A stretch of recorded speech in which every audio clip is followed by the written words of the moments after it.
Assalamualaikum warahmatullahi wabarakatuh. Bismillahirrahmanirrahim. Alhamdulillahi rabbil alamin. Wassalatu wassalamu ala ashrafil anbiya'i wal mursalin. Sayyidina wa nabiyina Muhammad wa ala alihi wa sahbihi ajma'in. Rabbi shrah li sadri wa yassir li amri wa hlul uqdatan min lisani yafqahu qawli. سبحانك لا علم لنا إلا ما علمتنا إنك أنت العليم الحكيم اللهم فقهنا في الدين وعلمنا التأويل اللهم ارزقنا فهم النبيين وحفظ المرسلين وإلهام الملائكة المقربين برحمتك يا أرحم الراحمين أما بعد.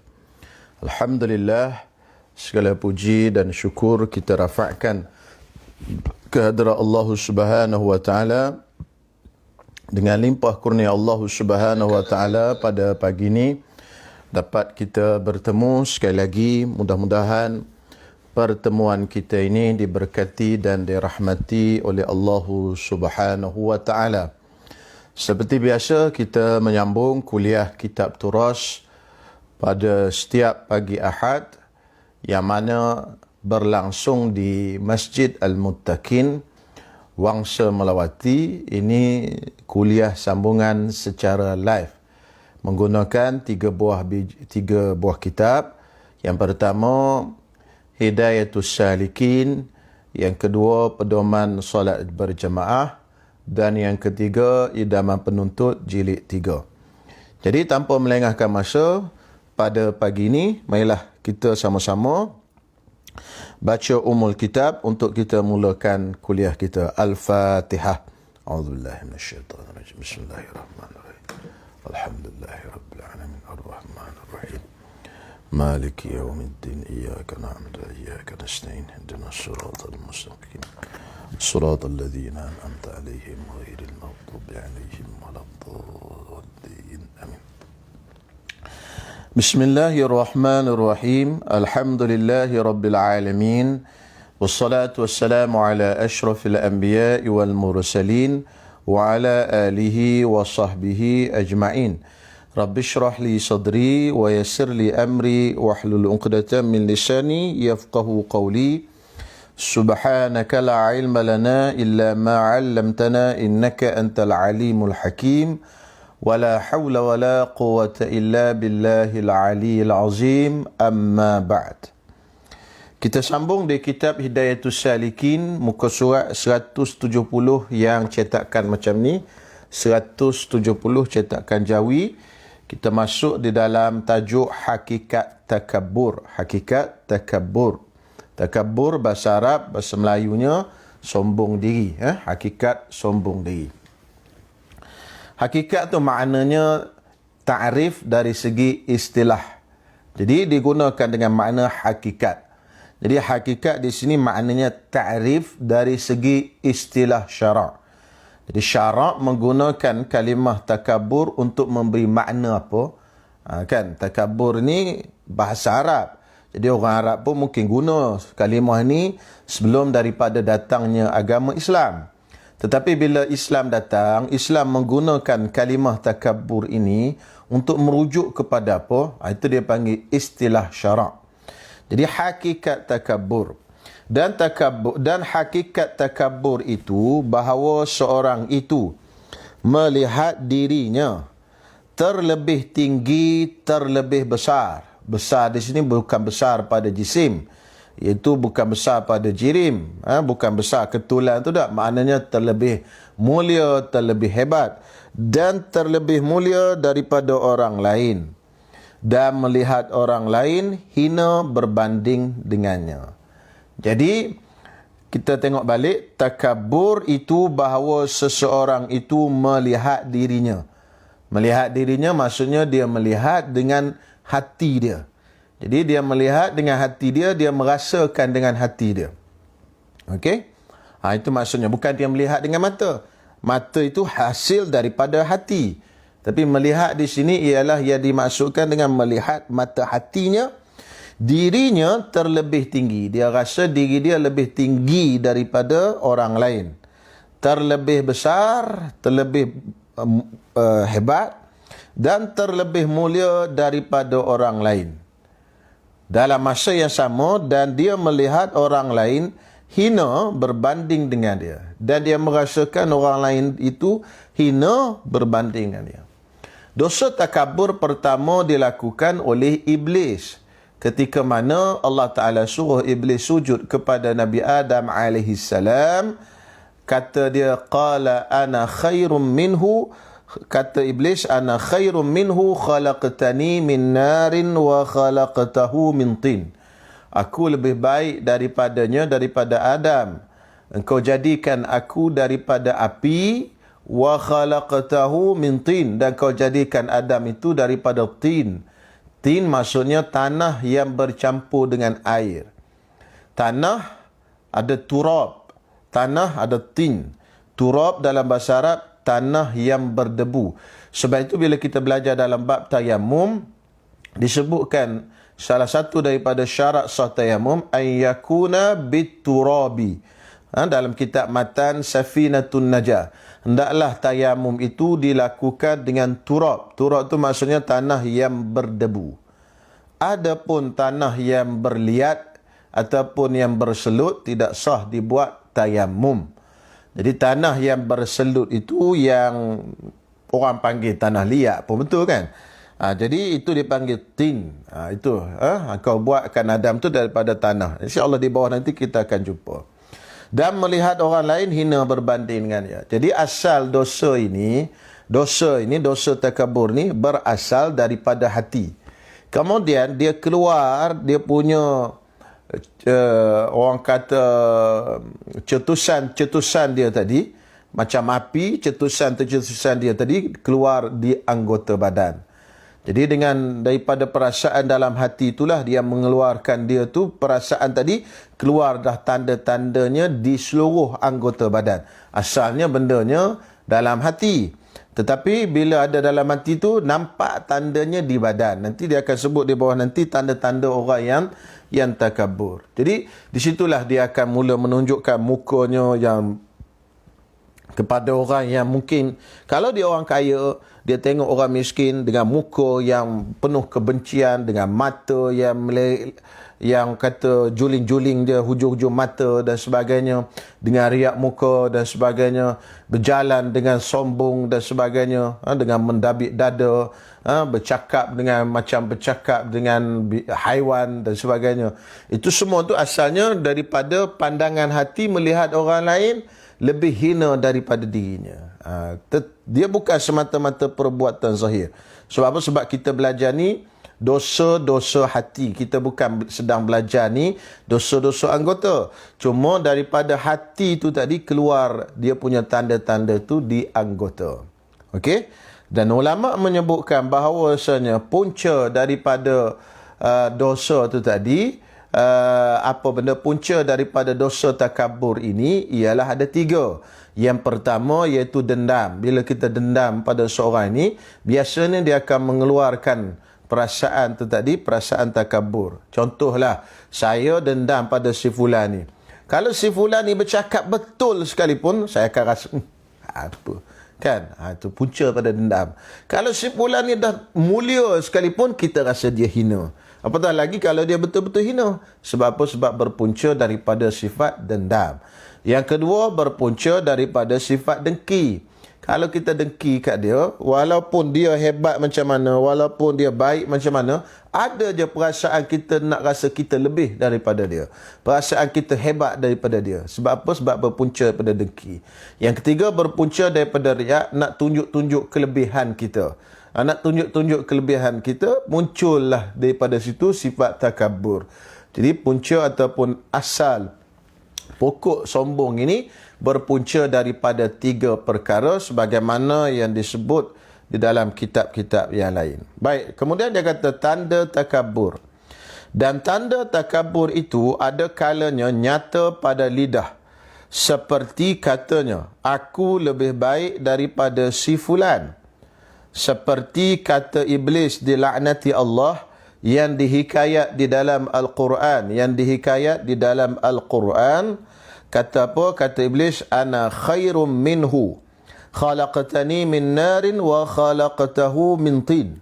Surah Al-A'raf ayat 12. Artinya, aku terlebih baik daripadanya. Aku lebih baik daripada Nabi Adam alaihissalam. Kenapa dia kata macam tu? Khalaqtani min narin. Engkau jadikan aku daripada api. Wa khalaqtahu min tin. Dan engkau jadikan nyonya Adam daripada tanah. Ini yang saya sebutkan tadi. Okey? Kadang-kadang dia punya muncul perasaan takabur dalam hati itu, sifat takabur dalam hati itu muncul di lidah. Itu tanda ada benda tak elok dalam hati. Tapi takabur tu kena faham, dia adalah sifat hati. Dia bukan sifat yang ada di lidah itu cuma tanda dia saja keluar. Tu. Okey. Baik. Yang kedua, dan ada kalanya nyata pada kedudukan, seperti ia meninggikan kedudukannya dan tempat duduknya terdahulu daripada orang ramai. Sebab itu, bila kita masuk ke tempat, kita nak duduk tempat yang hebat, tempat yang tinggi, kan? Jadi tak boleh. Sebab itu kalau kita masuk ke masjid, kita duduk sama setempat dengan orang lain. Tak payah duduk dengan tempat yang lebih tinggi. Itu. Melainkan ada tujuan yang khusus. Kalau kita masuk masjid, kita nak kuliah. Jadi kita nak kuliah, nak suruh orang jauh-jauh nampak di belakang, maka kita duduklah di atas kursi, di meja kuliah. Dengan tujuan supaya orang boleh nampak dan boleh dengar kuliah kita. Kalau yang kuliah tu ada 2 orang, 3 orang, maka duduklah di bawah sama. Sebab apa? Sebab tidak ada tujuan untuk kita duduk di atas meja, duduk di atas kursi. Atas meja tu bahasa Kelantan. Kan? Duduk di kursi dan di meja melebihi daripada makmum yang di bawah, jemaah yang di bawah. Kerana tidak ada tujuan pada waktu itu. Kerana apa? Kerana kuliahnya, ceramahnya ada 2 orang, ceramahnya ada 3 orang. Macam tu. Sebab itu setengah ulama mereka menjaga benda ini. Sebab apa? Sebab takut timbul perasaan takabur. Walaupun tidak semestinya duduk di meja, di kursi, kuliah ada jemaah ada 3 orang, 4 orang, tidak semestinya dia takabur. Tetapi untuk menjaga hati. Sebab itu saya pernah tengok satu ulama daripada Syria, bila dia datang, dia tengok jemaah ada 5 orang. Lalu dia kata tak payah duduk kat meja lah, duduk kat bawah. Sebab tujuan duduk di meja untuk lebih daripada orang lain adalah ketika mana orangnya ramai dan tujuan tu untuk orang belakang-belakang nampak. Kan? Ni ada 5 orang, tak payah duduk bawah sama-sama saja. Kadang-kadang di situ rasa-rasa dia rasa nak duduk lebih tinggi pada orang, nak duduk tempat yang selesa, yang lain pada orang dan sebagainya. Suatu khalifah pernah datang ke pengajian Imam Malik rahimahullah ta'ala. Diriwayatkan khalifah datang nak belajar dengan Imam Malik. Imam Malik kata bila sampai tempat pengajian tu, jadi pembantu dia letak kursi lah, pasal dia khalifah. Lalu Imam Malik kata, untuk datang di sini tidak ada siapa yang lebih daripada sesiapa. Maka semua penuntut ilmu sama belaka. Khalifah. Jadi Imam Malik ni tuan-tuan semua dia tegas dan dia garang. Khalifah pun tak berani kat dia. Kalau datang ke rumah dia, dia tak keluar. Kalau apa benda, kalau pembantu khalifah datang, dia tak keluar. Tanya apa dia nak. Gitu. Hebatnya Imam Malik rahimahullah. Itulah haibah ulama-ulama di zaman dahulu. Baik. Yang ketiga, dan ada kalanya takabur itu nyata ketika berbicara dengan orang, seperti tiada mahu kalah daripada perkataan orang dan tiada mahu ikut perkataan orang walaupun ia salah. Dan kadang-kadang takabur itu muncul ataupun nampak pada percakapan. Ketika mana bercakap, tak mahu kalah, nak juga menang. Walaupun dah salah pun nak menang juga lagi. Lalas sekali kan. Jadi sebab itu tuan-tuan semua, kita kena insaf. Dia panggil bahasa Arab, dia panggil insaf. Kita kena sanggup menerima kebenaran. Kalau kita nak mula bercakap, kalau kita nak mula berdebat, kalau kita nak mula berbahas, kita kena set dalam kepala kita. Kalau aku kalah, kalau aku bawa tak betul, aku akan terima pendapatnya. Macam tu masuklah perdebatan, perbahasan tak apa. Tapi kalau dah set dalam kepala, aku masuk ni, aku nak pertahankan hujah aku. Betul ke salah? Aku nak, kan? Macam tu telah dihasut oleh syaitan. Janganlah berdebat macam tu. Itulah yang dilarang oleh Imam Al-Ghazali radhiyallahu ta'ala anhu.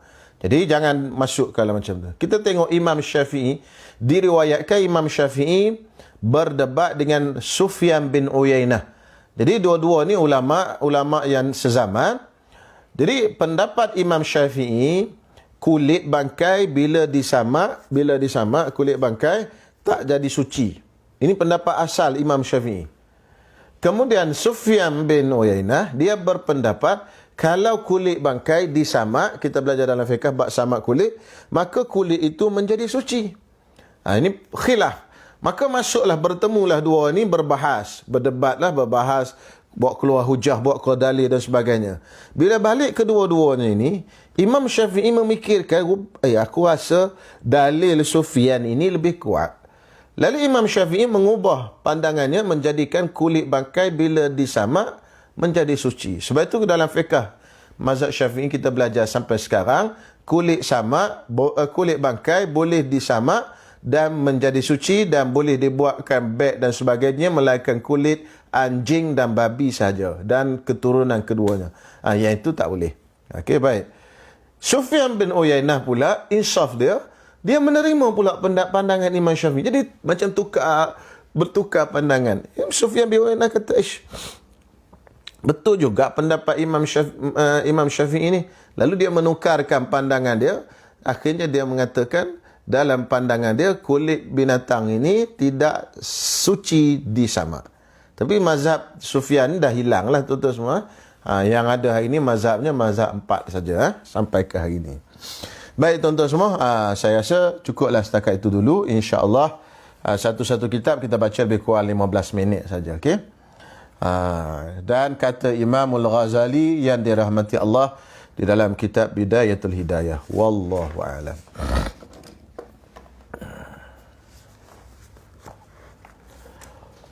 Baik, kita lihat pada kitab yang kedua, iaitu Pedoman Solat Berjemaah. Mana pula kitab ni?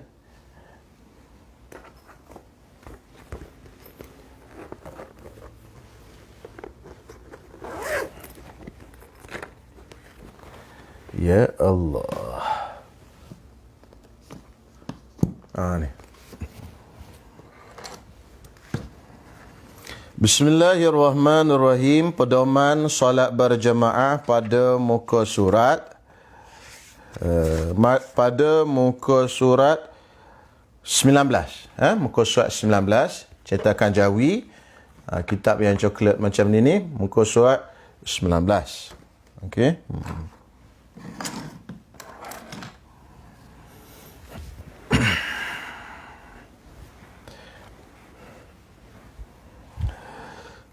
Okey, dah sedia tuan-tuan semua dengan kitab muka surat 19.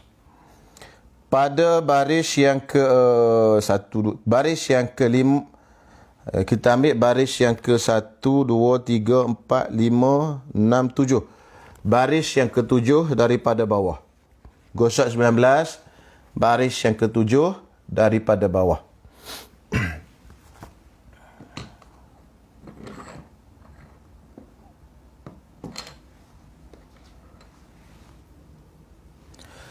Bismillahirrahmanirrahim. Baris ke-7 daripada bawah. Dan jika berdiri ia makmum yang masbuk, yang duduk bersama dengan imam di tahiyat akhir. Okey, kita sekarang sambung perbahasan pada kuliah yang sebelum ini. Makmum ni dia duduk tahiyat akhir. Kemudian dengan tu imam, dia makmum masbuk, dia duduk tahiyat akhir dengan tu imam.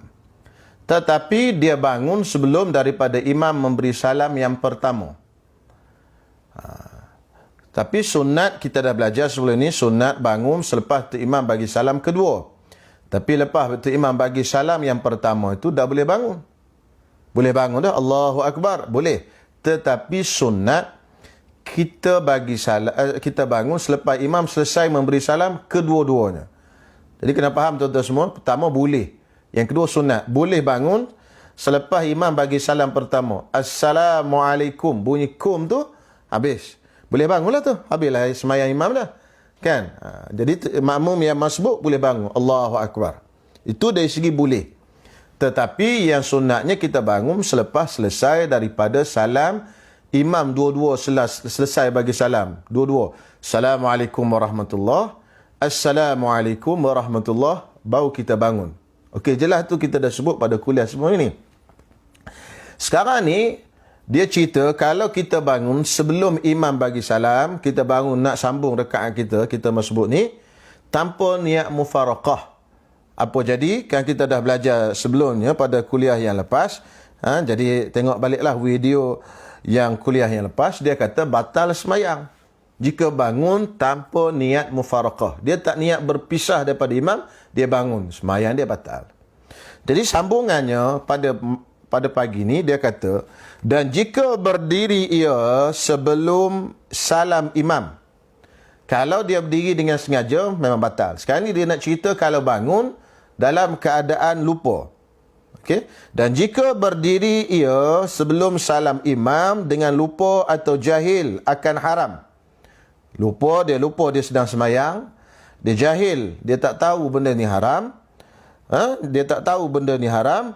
Akan haram berdiri itu, dia kata apa? Nescaya wajib atasnya duduk. Dia kena duduk balik. Contohnya dia bangun, tak niat mufaraqah. Masa dia bangun tu, dia lupa dia tengah semayang. Bila dia dah berdiri, dia ingat, aku tengah semayang ni.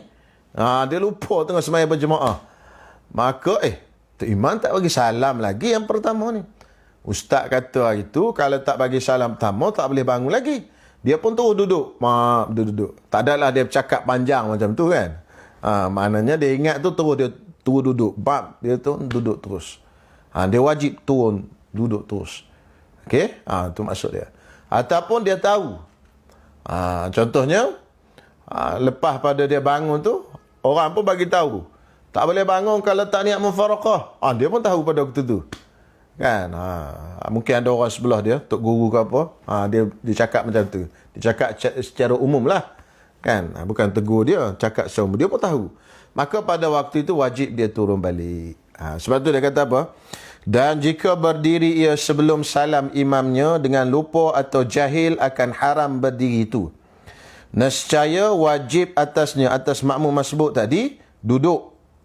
Wajib dia turun duduk balik. Dan tiada dibilang, yang ni tiada dikira. Tulis dhabit yang ada kitab tu. Tiada dibilang, yang ni tiada dikira. Dengan sekalian barang yang mendatang ia dengan dia sebelum duduk. Kalau dia dah bangun, dia buat rukuk, bangun baca Fatihah, dia buat rukuk, dia i'tidal dah. Kan? Lepas tu baru dia teringat, dia ni tengah semayang berjemaah dan tak boleh buat benda ni. Maka hak dia bangun, hak dia rukuk, hak dia i'tidal semua tu tak dikira. Kena turun duduk dulu, kemudian buat semula. Itu maksud dia. Tiada dikira, tiada dibilang, yakni tiada dikira dengan sekalian barang yang mendatang ia dengan dia. Benda hak dia buat tadi, semuanya tak dikira belaka. Sehinggalah dia duduk. Dan jika dengan barang yang mendatang ia, yakni barang yang dibuat ia dengan dia, dengan barang tadi, sebelum duduk. Sebelum duduk semua tak kira berlaku. Kena ingat ini masalah fardu ain. Bila kita solat jamaah, kita kena tahu benda ini. Kalau kita tak tahu benda ini, kita nak dapatkan pahala 27. Tetapi tak dapat pahala 27. Macam tu. Macam tu. Ustaz, rugi macam tu, baik semayang seorang. Siapa kata baik semayang seorang? Belajar dan semayang lah berjamaah. Tapi kena belajar. Sama macam orang berniaga juga. Kalau masuk berniaga, dia ada risiko untung dan rugi. Bila dia tak belajar, mungkin risiko tinggi rugi dia melabur saham tu lagi tinggi. Daripada kalau dia belajar selok-belok saham dan sebagainya. Kan contohnya. Jangan kata, lebih baik tak payah berniaga lah. Tak payah berniaga, duduk kat rumah lah. Rugi lah, gitu je lah. Itu. Jangan kata macam tu. Tak payahlah semayang jemaah. Semayang jemaah kalau tak sah, belum tentu lagi dapat 27, boleh batal semayang dan sebagainya. Baik semayang seorang, tentu dah sah. Itu orang panggil orang yang tidak ada himmah. Orang yang ada duit tapi dia tak nak melaburkan duit, dia diam je gitu je kan. Lama-lama habis duit dia. Orang yang ada hemah dapat duit, dia laburkan. Dia belajar cara nak laburkan duit dia dan sebagainya. Jadi kena tinggi hemah tu. Bagi tinggi hemah. Jangan terus bunyi ni, tak sah, takut tak payah sembahyang jemaah lah. Macam tu. Jangan macam tu. Kita orang Islam, orang yang tinggi hemah. Hemah kena sentiasa tinggi. Baik. Jadi kata apa dia? Wajib duduk. Dan tiada dibilang dengan sekalian barang yang mendatang ia dengan dia sebelum duduk.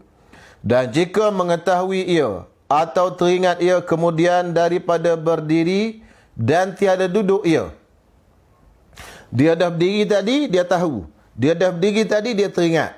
Tapi dia tak duduk. Dia buat kerah dia je. Ni aku bangun berdiri ni tak boleh ni. Tak apa lah, kata dia. Inna Allaha ghafurur rahim. Siap syaitan dah bagi datang baca Quran kat telinga dia. Sesungguhnya Allah Ta'ala maha pengampun lagi maha penyayang. Kan? Jadi dah tak apa, Allah Ta'ala ampunkanlah kot. Apa jadi kalau dia tak duduk? Maka kalau dia tidak duduk, dia teringat dan dia tahu dan dia teringat selepas daripada berdiri tadi dan tiada duduk ia, nescaya batal sembahyangnya. Batal lah sembahyang. Maka dia datang ke akhirat besok-besok, dia rasa dia sembahyang cukup. Rupanya ada 2, 3, 4 sembahyang tak cukup. Pasal apa? Sebab sembahyang yang dia sembahyang tadi dah batal. Bukan batal berjamaah, batal sembahyang. Sembahyang tu batal. Dengar elok-elok. Batal sembahyangnya. Kenapa batal sembahyang? Ini Allah dia panggil sebab kerana ketiadaan mengerjakan duduk yang wajib atasnya. Batal tu sebab dia tak buat duduk hak wajib. Duduk tu wajib dia duduk. Sebab tu imam duduk, dia kena duduk. Mengikut tu imam, mutaba'ah tu wajib. Tiba-tiba dia duduk tak habis. Tak sampai tu imam bagi salam, dia dah bangun. Tanpa niat mufaraqah. Kalau dia niat mufaraqah, tak apa. Tak batal sembahyang dia. Yang dia cerita ni bangun tak niat mufaraqah. Dia kena niat dulu baru boleh bangun. Tu. Boleh kan tuan-tuan semua? Itu dia punya masalah. Jadi akhirnya, semayang kita buat tu tidak sah. Bila tidak sah, bermakna tak semayang lah.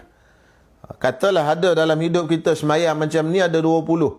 Kita datang di akhirat besok-besok 20 semayang kita lompong. Kita dia ingat tak pernah aku tinggal semayang.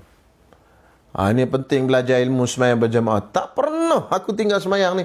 Pasal apa? Ya Allah, kau tulis aku tak semayang 20 semayang ni. Rupa-rupanya ada kes yang macam ni. Kes macam mana? Kes tak betul semayang berjamaah. Okey? Tu. Selesai. Habislah tu. Habis. Bagi yang ada kitab, palang kat situ. Tutup dia punya poin. Sebab apa kitab kita ni dia panjang melerik je. Dia tak ada noktah dan sebagainya. Jadi saya ajar pada jemaah-jemaah yang tidak biasa dengan kitab Jawi ni, bila habis setiap satu poin, kita tutup palang. Sekarang ni kita akan masuk poin yang lain pula. Permasalahan yang lain. Kata dia, qala, dan sunat berdiri seorang makmum laki-laki. Dan sunat berdiri seorang makmum laki-laki di sebelah sunat berdiri seorang makmum laki-laki di kanan imam. Sunat berdiri seorang makmum laki-laki di kanan imam. Berdiri makmum laki-laki di mana? Di kanan imam. Kalau semayang berjemaah, ada 2 orang je jemaah tu tadi. Ada 2 orang je jemaah, seorangnya imam, seorangnya makmum, kedua-duanya lelaki. Kedua-duanya adalah lelaki. Apa yang buatnya?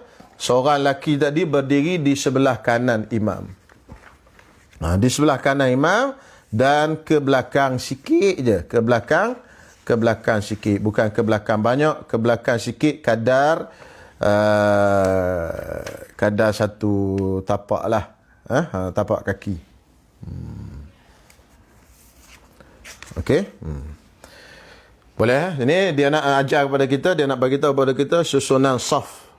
Susunan saf bagi jemaah, semua berjemaah. Kalau seorang berdiri di sebelah imam, belah kanan imam, dan jarak dia tu lebih kurang belakang sikit setapak kaki begitu. Bukannya macam setengah-setengah orang sekarang buat, jaraknya ke belakang sangat.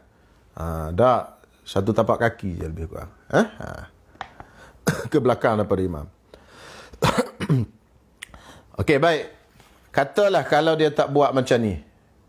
Dia seorang, Tapi dia seorang, tu imam seorang.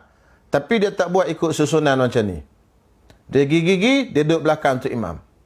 Dia pergi-pergi, duduk sebelah kiri tu imam. Kan? Dia pergi-pergi, duduk sama level dengan tu imam. Apa jadi? Sama level tak batal sembahyang. Yang batalnya depan pada tu imam. Sama tak batal. Jadi dalam 3 masalah ni, sama level dengan tu imam. Belakang tu imam. Belah kiri tu imam. Kan? Apa jadi? Dia kata apa? Dan jika tiada perbuat ia, maka sunat bagi imam. Sunat bagi imam mengedarkan dia dengan ketiadaan perbuatan banyak hingga jadi makmum itu di kanannya. Jadi kalau katalah tu imam tu tadi datang-datang duduk sebelah makmum tadi datang-datang duduk sebelah kiri imam. Maka apa? Dia kata sunat bagi imam tadi mengedar. Edar tu pusing. Mengedarkan tu pusing. Pusing makmum tu tadi bagi letak belah kanan. Kenapa macam tu? Ini berdasarkan pada hadis. Saya baca sikit hadis tuan-tuan semua. Hadis ni riwayat Imam Bukhari dan Muslim. Hadis sahih lah, riwayat Imam Bukhari dan Muslim. Kata Ibnu Abbas dia kata apa? Bitu inda khalati Maimunah. Aku tidur di rumah makcikku belah makku, di rumah makcikku belah makku, nama dia Maimunah. Isteri Nabi yang bernama Maimunah juga adalah mak saudara kepada Ibnu Abbas. Mak saudara sebelah mak. Khalah dalam bahasa Arab panggil khalah. Mak saudara belah mak dipanggil khalah. Bermakna mak Ibnu Abbas dengan Ummul Mukminin Maimunah adik-beradik. Macam tu. Jadi Ibnu Abbas tu adalah sepupu Nabi dan dia juga anak saudara kepada Maimunah dan juga anak saudara sabit Nabi lah kalau kita panggil bahasa Melayu. Jadi oleh itu kerana dia dengan isteri Nabi yang bernama Maimunah ni mak saudara. Jadi mak saudara ni kan mahram, boleh keluar masuk, boleh duduklah di rumahnya. Di rumah Nabi kan. Dia mahram. Jadi satu malam dia kata, aku tidur di rumah makcikku yang bernama Maimunah. Faqama an-Nabi sallallahu alaihi wasallam yusalli min al-lail. Nabi sallallahu alaihi wasallam bangun tengah malam dan Nabi semayang. Semayang qiyamul lail lah. Semayang malam. Faqumtu an yasarihi. Lalu aku berdiri di sebelah kirinya. Nabi Ibnu Abbas semayang dengan Nabi berjemaah tapi duduk di sebelah kiri. Ibnu Abbas duduk di sebelah kiri, bukan duduk sebelah kanan. Lalu apa Nabi buat? Fa akhadha bi ra'si. Lalu Nabi SAW pegang kepalaku. Dalam satu riwayat, Nabi pegang telingaku. Ada dalam kitab Syama'il. Sekarang ni kan bulan Maulidur Rasul. Ramai orang baca kitab Syama'il. Ada kisah ni dalam kitab Syama'il Muhammadiyah. Nabi SAW dalam satu riwayat pegang telinga. Lalu Nabi SAW fahawalani an yaminihi. Nabi ubahkan aku duduk di sebelah kanannya. Fahawalani an yamini, ubahku duduk di sebelah kanan. Jadi ini menunjukkan bahawasanya duduk di sebelah kanan itu penting. Okey, duduk di sebelah kanan itu penting. Sebab itu kita akan sambung lepas ni. Kalau duduk di sebelah kiri tanpa ada apa-apa keuzuran, maka sembahyang berjemaah itu tak dapat pahala, luput fadilat 27. Sebab tu Nabi pusing tadi tu. Kan? Tu. Yang kedua, susunan sah tadi. Yang kedua, ini menunjukkan bahawasanya solat, ni nak cerita hukum daripada hadis ni yang lain. Solat sunat yang tidak disunatkan berjemaah, boleh kita dirikan dia secara berjemaah. Contoh qiyamul lail. Qiyamul lail ni sembahyang malam lah. Sembahyang malam ni tak disunatkan berjemaah. Sebab sembahyang sunat yang disunatkan berjemaah, sembahyang hari raya, sembahyang gerhana, sembahyang istisqa, sembahyang tarawih dan juga sembahyang witir pada malam Ramadan. Ini sembahyang sunat yang disunatkan berjemaah. Adapun selain daripada sembahyang ni tak disunatkan berjemaah. Jadi orang Melayu kita buat sembahyang hajat berjemaah, boleh ke tak boleh? Jadi dari segi hukumnya boleh walaupun tidak disuruh. Hukumnya boleh berdasarkan apa yang dibuat oleh Ibnu Abbas dengan Nabi SAW. Walaupun asas hukum semayang qiyamul lail ni, semayang malam ni tidak disunatkan berjemaah. Tetapi boleh kalau kita nak berjemaah, tak ada masalah. Sebab tu jangan condemn lah. Jangan marahlah orang buat semayang berjemaah. Semayang hajat berjemaah tu walaupun tidak ada di negara-negara Arab, tak ada rasanya. Yang ada ni di Malaysia kita. Tok guru kita dulu buat semayang hajat secara berjemaah. Jadi tidak haram, boleh, tak ada masalah. Sebab ada dia punya ni dalil dan pegangan mereka. Okey, insya-Allah. Baik, itu cara dia. Jadi yang ketiga, kenapa Nabi SAW pegang telinga? Dalam satu riwayat pegang telinga. Dalam kitab Hasyiah Bajuri, Hasyiah Bajuri, nama dia Al-Mawahibul Ladunniyah ala Syama'ilil Muhammadiyah. Itu Mawahib Ladunniyah di atas kitab Hasyiah atas kitab Syama'il tadi. Dia cerita telinga ni bila kita pulas, dia memberi kesan kepada anak-anak, iaitu boleh membokakkan dia punya sel-sel otak dia. Tapi pulas sikit-sikit lah. Sebab tu mak ayah kita dulu agaknya pulas telinga tu kot. Dia boleh membokakkan sel-sel otak. Sebab tu kita bila kita tarik telinga ni, dia ada terbuka. Jadi sebab tu panjang pula cerita, tak apalah. Sebab tu dipegang telinga. Dan sebab tu dalam wuduk sekalipun, ulama bahaskan anggota yang paling banyak sekali terkena air ialah telinga. Telinga. Tuan-tuan semua. Telinga ni terkena masa basuh muka. Terkena telinga dah. Terkena pada sapu kepala. Sapu kepala terkena juga telinga. Dan apa benda Haji Zain kata apa? Isteri seorang pula telinga suami. Nanya Haji Zain. Dan masa sapu telinga tu sendiri, masa sapu telinga tu sendiri, dah ada 9 dah di situ. Ada 9. Okey, kita sapu mula-mula sapu ni 3 kali. Kan? Kemudian sapu ni 3 kali pula sapu dalam ruangan ni, kan? Lubang telinga ni. 3. Kemudian istizhar, tapak tangan ni tutup gitu. Masa sapu telinga tu macam tu. 3 kali sebenarnya sapu telinga ni. Mula-mula kita sapu bahagian belakang ni dulu. 3 kali. Lepas tu ambil air di lubang telinga. Lubang telinga. 3 kali.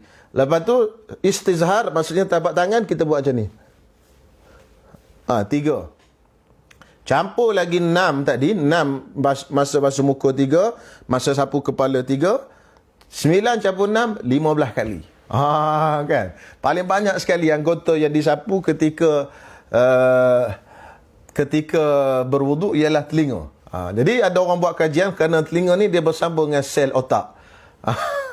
Wallahualam. Tengoklah kajian tu, saya tak tahulah kan bab kajian, tapi tuan-tuan semua boleh tengok dalam internet, Google. InsyaAllah.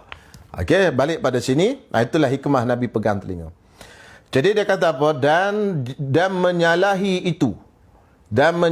itu makruh meluputkan fadilat jamaah. Maksudnya apa? Menyalahi, maksudnya kalau dia tak buat macam ni. Maksudnya dia seorang, makmum tu seorang, tapi dia pergi duduk sebelah kiri. Dia pergi duduk sebelah kiri tanpa ada apa-apa keuzuran. Maka tuan-tuan semua, luputlah fadilat berjemaah 27. Macam tu. Itulah pendapat yang disebut di sini, walaupun ada khilaf semua. Saya tak nak ceritalah bab khilaf tu. Cuma hak asasnya macam tu. Kita pegang dulu hak ada dalam kitab dulu. InsyaAllah. Satu-satu. Sebab takut banyak cerita, banyak-banyak khilaf ni pening pula kepala nanti. Tak tahu mana nak pegang. Bila dah kita ada lekat satu dalam kepala, insyaAllah naik hak khilaf-khilaf tu boleh. Sebab tu, tuan-tuan, yang tak ada asas, ada orang yang dia tidak ada asas sangat lagi, hukum hakam. Dia pergi mengaji kitab Sabilul Muhtadin. Sabilul Muhtadin tu kitab fiqh besar dalam Jawi. Dalam tu setiap masalah disebut khilaf Ibnu Hajar, khilaf Ramli. Ibnu Hajar, Ramli. Akhirnya tak tahu ke mana dia, pening kepala. Sebab dia tidak ada asas lagi, dia hak dia nak pegang. Sebab tu mula-mula kita belajar ni, kita pegang dulu satu asas. Kemudian nak sentuh sikit-sikit khilaf tu bolehlah. Tapi kalau untuk Sabilul Muhtadin, setiap masalah tu dia ada khilaf antara Imam Ramli dan Ibnu Hajar. Hak ada khilaf dia sebut, ada khilaf dia sebut. Jadi di dalam fiqh mazhab Syafi'i, mutaakhirin lah, fiqh yang kebelakangan kita di zaman mutaakhir ni, iaitu fiqh Syafi'i ni dia ada dua ulama besar dalam mazhab Syafi'i, itu Ibn Hajar dan Imam Ramli. Sebab tu dia kata kalau tak sama macam ni, kalau menyalahi perbuatan ni, maka luput fadilat jamaah, luput 27, tak dapat 27. Kalau kita mufaraqah daripada imam, dapat ke pahala 27 pada jemaah. Mufaraqah dengan keuzuran dapat. Nak tengok sebab apa kita mufaraqah. Sebab imam memanjangkan bacaan. Okey. Sepatutnya imam kalau dia nak baca panjang, dia kena minta izin dengan kita dulu. Kan? Dia kena minta izin. Itu pun dengan syarat-syarat yang lain lagi. Cuma mudahnya satu. Kan? Salah satu daripadanya, dia kena minta izin. Sebelum sembahyang, tuan-tuan sekalian, hari ni saya nak baca surah panjang sikit. Boleh tuan-tuan sekalian? Macam tu. Tiba-tiba jemaah semua senyap. Dalam pandangan Imam Ramli tak silap, khilaf lah antara Ramli dengan Ibn Hajar. Imam Ramli kata, dia kata senyap tu dah kira. Okey, boleh tu. As-sukutu alamatur ridha. Diam itu tanda ridha. Tetapi kalau mengikut Ibn Hajar, tak boleh lagi. Dia kata kena cakap. Okey, itu contoh. Sekarang ni imam tak cakap begitu kat kita. Dia pun terus sembahyang. Allahu Akbar. Rakaat pertama dia baca surah panjang. Allah, panjang. Satu muka, dua muka panjang kan. Tanpa minta kebenaran. Dia tak tanya, tak minta izin kita dulu. Maka apa jadi? Kita mufaraqah pada waktu itu, dapat tak pahala 27? Ya, dapat. Sebab apa? Sebab imam tu tadi telah menyalahi sunnah, iaitu at-takhfif, meringankan. Tapi kalau tak ada sebab-sebab yang menjadikan kita mufaraqah, dapat 27. Okey? Itu insya-Allah. Okey, kalau kes nak tanya mufaraqah hak kes bagi salam hujung tadi, itu tak ada apa-apa keuzuran. Bila dia niat mufaraqah, tak dapatlah pahala 27 di bahagian itu, bukan semua, di bahagian itu. Di bahagian tempat dia mufaraqah tu, lepas pada tu tak dapatlah 27. InsyaAllah, saya rasa setakat tu dahulu. 43 minit dah live ni. Okey, baik. Wan Nasar Ruslan, kita masuk-masuk tak ada ruang sebelah kanan. Macam mana dengan fadilat 27 tu? Kita tengok dulu. Mungkin imam tu dia sembahyang tepi dinding, tapi belah kiri ni kosong. Kan? Kita takbir belah kanan tu imam, Allahu Akbar, kita tolak tu imam. Boleh juga. Bukan tolak kuat lah, kita bagi isyarat. Mana tu imam pun bergerak ke arah kiri, kita duduk belah kanan. Kalau tu imam yang maklum, tu imam yang pandai, tu imam yang faqih, bila dia tengok orang takbir di belakang dia, sebelah kanan dia, kan, di sebelah kanan, tapi tak ada ruang dah, Allahu Akbar, dia akan bergerak dah. Dia faqih, dia faham. So tu imam ni dia kena penting, ilmu tu penting. Tapi kalau tu imam tak faqih, tak faham masalah, maka kita takbir Allahu Akbar, lepas tu dia bergerak ke arah kiri. Okey, insya-Allah. Kalau langsung tak ada, memang sempit betul lah. Kan? Tak boleh nak bergerak, sempit betul. Maka pada waktu itu, benda itu, apabila berlaku keuzuran, maka apa kaedah dia? Saya tak ingat kaedah tu. Apabila ada uzur, tidaklah makruh. Uzur tu menghalangkan jadi makruh. Macam kita sekarang lah, masa COVID ni. Sepatutnya kena rapat kan. Tetapi kalau tak rapat, maksudnya ada ulama yang kata tak dapat fadilat 27. Ibn Hajar kata tak dapat 27. Kan? Salah susunan saf tu. Tapi bila dah ada keuzuran, di ulama kata bila ada uzur, dia mengangkat kemakruhan tadi. Okey, insya-Allah. Ada masa sikit lagi dalam lebih kurang 5 minit, 6 minit ni.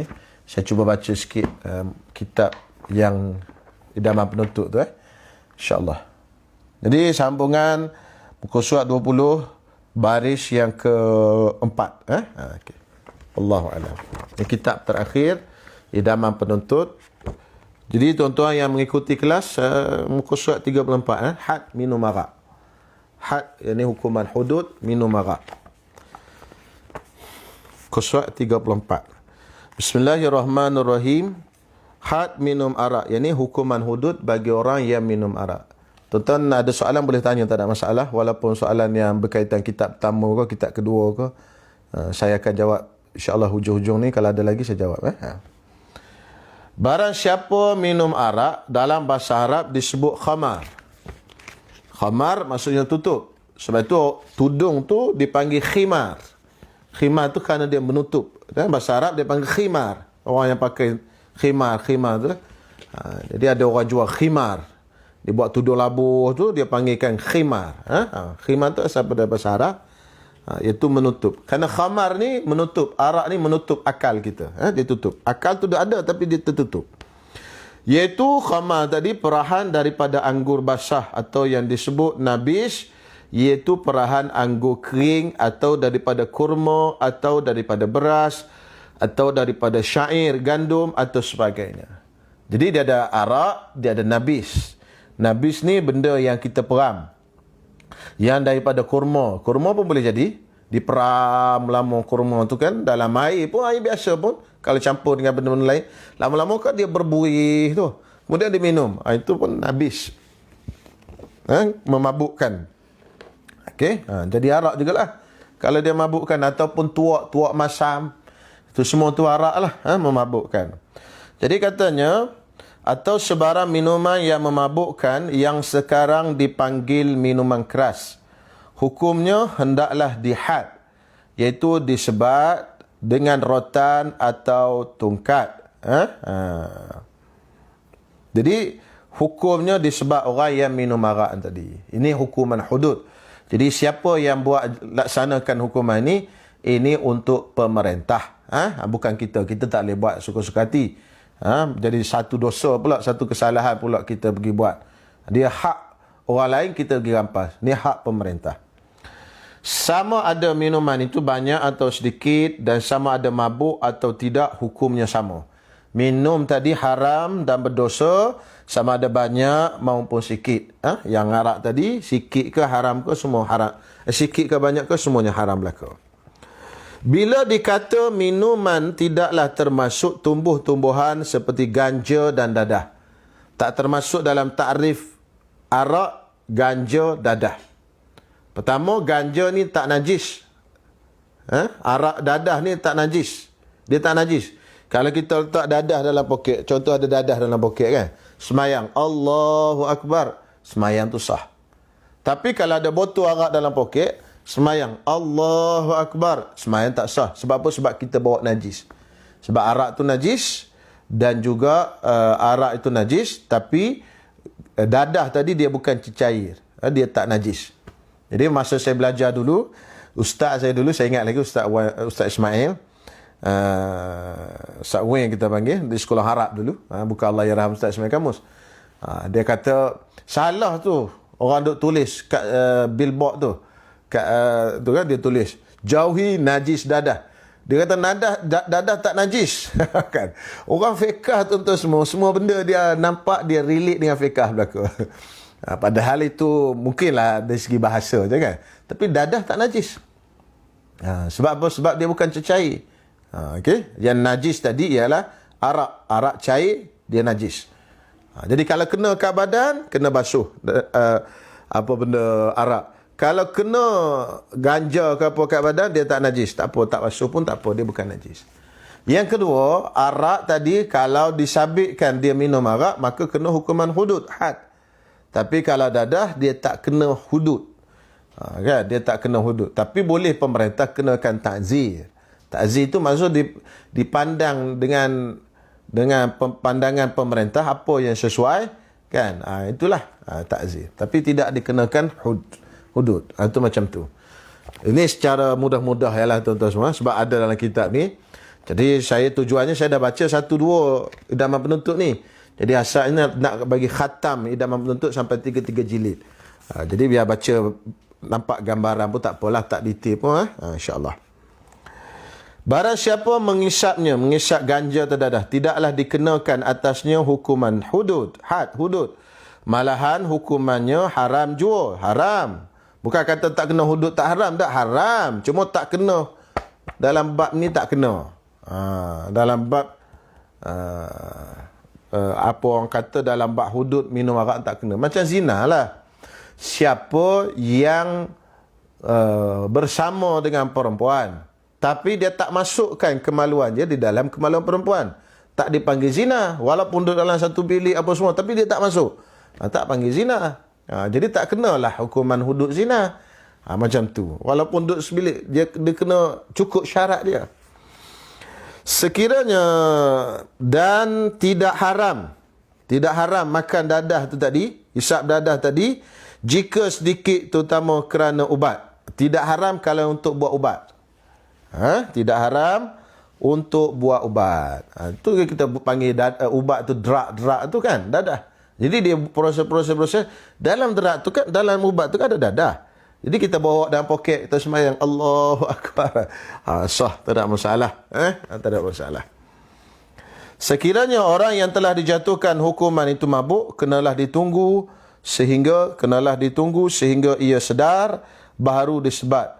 Harus bagi pihak yang berkuasa menambah sebat itu sehingga 80 rotan kepada yang merdeka dan 40 rotan kepada hamba jika pada timbangannya patut sebagai takzir.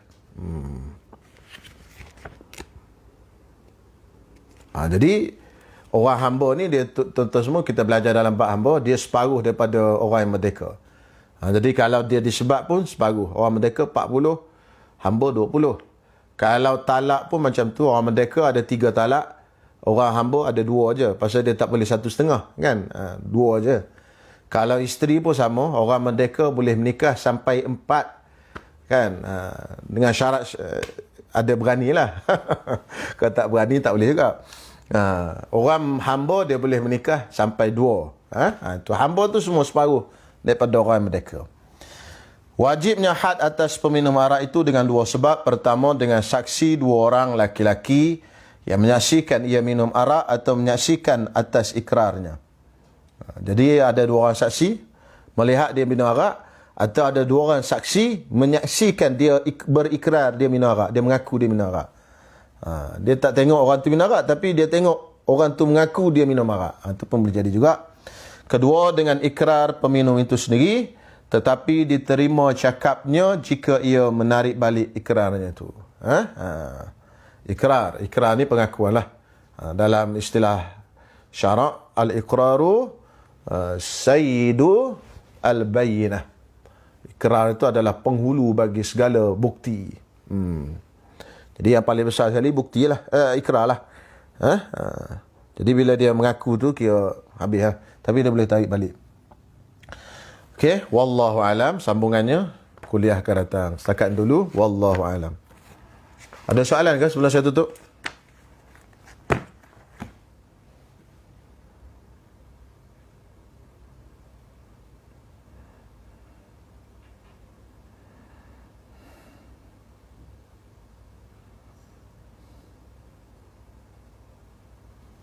Ya, ada soalan? Tak ada? Okey.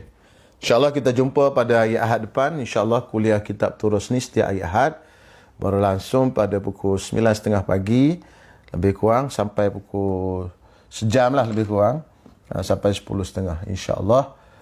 Dan tuan-tuan boleh ikutilah di siaran di sini secara langsung insyaAllah. Dan pada hujung kuliah tu biasanya saya bagi ruang untuk tuan-tuan bertanya soalan. Kalau ada lah, kalau tak ada kita tutup je, insyaAllah. Jadi nampaknya tidak ada soalan. Jadi setakat ini dahulu, insyaAllah. Mudah-mudahan kita semua diberkati oleh Allah Subhanahu Wa Taala, dipermudahkan segala urusan kita, dan semoga Malaysia khususnya disembuhkan daripada wabak ini. Wabak ini diangkat daripada bumi kita ni, negara kita khususnya, dan juga daripada seluruh alam amnya insya-Allah. Amin ya rabbal alamin. Bismillahirrahmanirrahim. Alhamdulillah wassalatu wassalamu ala Rasulillah wa ala alihi washabbihi wa man walah. Rabbana taqabbal minna innaka antas samiul alim wa tub alaina innaka antat tawwabur rahim. Rabbana atina fid dunya hasanah wa fil akhirati hasanah wa qina adzaban nar. Wa sallallahu ala sayyidina Muhammad wa ala alihi washabbihi wasallam. Walhamdulillahi rabbil alamin. Assalamualaikum warahmatullahi wabarakatuh.